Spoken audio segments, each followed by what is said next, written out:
Nós temos membros e os membros eles ganham acesso aos concursos de sorte. Todo dia uma coisa diferente. Vira membro, por favor, que eu preciso comer. E como que... Uma coisa que eu realmente queria entender, porque eu não sei se eu faria a mesma coisa, como que você sai de um empresário bem-sucedido pra ir pra política, cara? Por quê, velho? Você já tinha dinheiro, bem-sucedido, e casa, família... A empresa chegou a ter, antes da crise de 2015 e 2016, 8 mil funcionários. Porra. Depois, com a crise, nós tivemos de dar uma enxugada boa em número de lojas, em funcionários, e hoje ela está aí com 5 mil. Que a gente pra caralho. É, bastante gente. Mas eu sempre gostei muito de gestão, fiz administração. E... todo manual de gestão fala que a sua missão só foi bem sucedida no dia que você vai embora e as coisas continuam funcionando tão bem ou melhor do que com você. Então vocês já têm de começar a pensar nisso aí. Se for para a empresa acabar com vocês, vocês não foram bons gestores, não. A empresa tem de continuar bem sem a sua presença. E é por isso que a gente contratou um gestor. Então vocês estão no caminho certo, então. Porque se depender da gente, não dá. Cada um sabe fazer, né, a sua parte. Então eu fui tentando profissionalizar a empresa. Eu posso dizer que praticamente durante todo o tempo em que eu estive na empresa, eu era o único da família, porque meu pai e o meu irmão continuaram no negócio de concessionárias. E com a minha saída, pela primeira vez na história da empresa, um executivo de carreira da empresa assumiu, ficou lá 2 anos, mas depois o conselho de administração chegou à conclusão que era melhor o meu irmão assumir. Teve lá algumas... Eles viram dinheiro? Não, de forma nenhuma. Teve alguns desentendimentos normais, visões diferentes.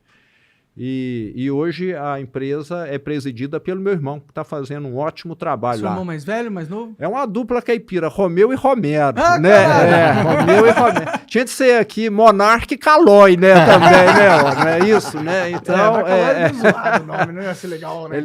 Ele é um ano mais novo do que eu, fez GV aqui também, sempre trabalhou na área de concessionária, então ele está tocando bem lá. Temos uma equipe muito boa.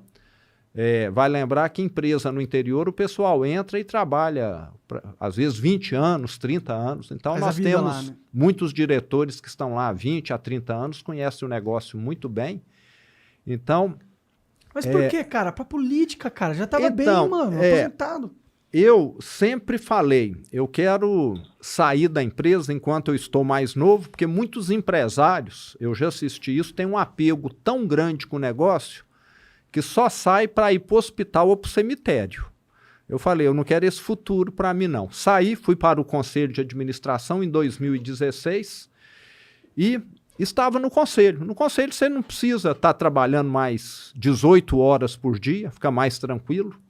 E eu estava satisfeito. Aí, em 2017, eu recebi o convite do Partido Novo para ser candidato ao governo de Minas. Eu falei, não quero não, porque eu nunca fui político. Nunca disputei eleição, não conhecia nada, cada macaco no seu galho, não é isso? Né? Mas aquele convite, ô Monarca, ele me incomodou. Você sabe, quando você vai dormir, tem uma coisa te incomodando? Aí eu comecei a pensar, eu estou com minha vida financeira estruturada, a empresa funciona, me paga dividendos, que dá para me viver confortavelmente, meus filhos criados, formados. Eu estou ainda separado, porque campanha política envolve. E eu falei, eu sempre reclamei muito do governo, que o governo atrapalha muito quem quer empreender, quem quer... É sempre regra demais, sempre demora demais. Eu vou entrar nisso, pelo menos eu vou conseguir colocar para fora a indignação que eu sempre senti. E quem trabalha bem acaba envolvendo de corpo e alma. Não é isso? Uhum. Aí tem um detalhe importante. Antes de decidir, de falar assim, Igor, eu consultei uma psicóloga para saber se eu estava ou não. Ficando doido? Ficando doido, porque aos 54 anos, mudar de profissão, né, de uma hora para outra, eu falei, será que eu não estou ficando doido? Não, ela falou, não, você não está doido, não, você pode ir.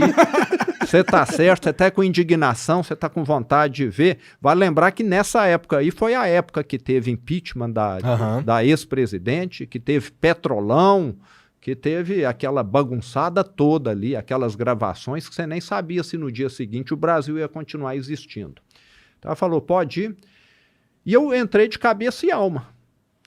Entendi. E do jeito que eu fiz as 450 lojas, eu comecei a viajar feito todo o estado. Eu penso que se somar todos os meus adversários, eles não trabalharam a metade que eu trabalhei.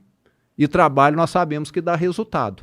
Eu fiquei de janeiro até outubro, inclusive a Andresa que está me acompanhando aqui, participou de boa parte dessas viagens. Parece cansada, Andresa. Eu já tava encostada. E olha que ela reveza comigo, né? Ela fica metade do tempo e a outra metade tem outra pessoa. Mas nós viajamos sem parar, rodei 60 mil quilômetros nesses 10 meses, visitei mais de 200 cidades. E no início da campanha, eu chegava numa cidade e eu ia falar para 3 pessoas. Ia para outra cidade, falava para 5. Onde você falava? Na praça? Não. Na casa deles, na igreja? Chamava os empresários. Eu sempre tive muito contato com CDL, com associação comercial, mas você chegava lá, você via na cara das pessoas assim, susto.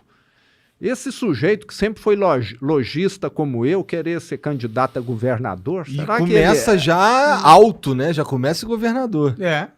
comecei governador. Como Eu não primeiro fui cargo político, né? Eu não fui nem vereador, nem prefeito, nem deputado, nem nada. Então você via que as pessoas ficavam meio assustadas. Mas aonde você falava, as pessoas falavam, não, é isso que precisa. Eu não prometi nada. Eu chegava e falei, eu acredito em trabalho sério, é em ética, é em método de trabalho. E foi crescendo. E trabalhando muito. Eu ia na CDL, eu ia numa rádio que aceitava que eu desse entrevista. Muitas fecharam as portas, porque tem muitas rádios ligadas a grupos políticos tradicionais. Total, quase Falava, todas. não, esse aí não vamos atender de jeito nenhum. Mas, como no interior do estado, de certa maneira, eu já era conhecido, porque abri 450 lojas, são 450 imóveis que eu tive contato. Funcionário 10, 12, 15 em cada loja. Aí você multiplica. 8 mil, né, que você chegou a ter. 8 mil. 8 mil pessoas que têm família, isso aí. Exato. Então foi multiplicando. E com esse trabalho e com as viagens, foi crescendo. E no último mês aí o crescimento foi lá em cima.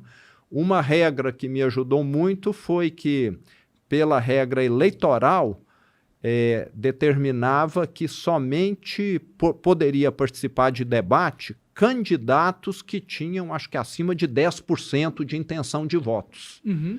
E eu estava com 6 ou com 7. E a Globo falou, não, essa regra é exigência eleitoral, eu vou pôr uma regra aqui de 5%. Foi algo assim, eu estava com 6. Entendi. Aí eu fui para o debate. E lá no debate, eu falei, a minha proposta é essa, era diferente de todos, porque todos que estavam lá eram os mesmos políticos de sempre. E agora eu sou político, mas eu tenho ideias muito diferentes dessa política que, na verdade, muitas vezes é uma politicagem que nós sabemos que é a privatização do Estado no Brasil. Sim. Eu tenho visto que muitas categorias, muitos políticos, não gosto de generalizar, tem muita gente boa, competente, honesta, mas tem aqueles que acham que o Estado existe para atendê-los.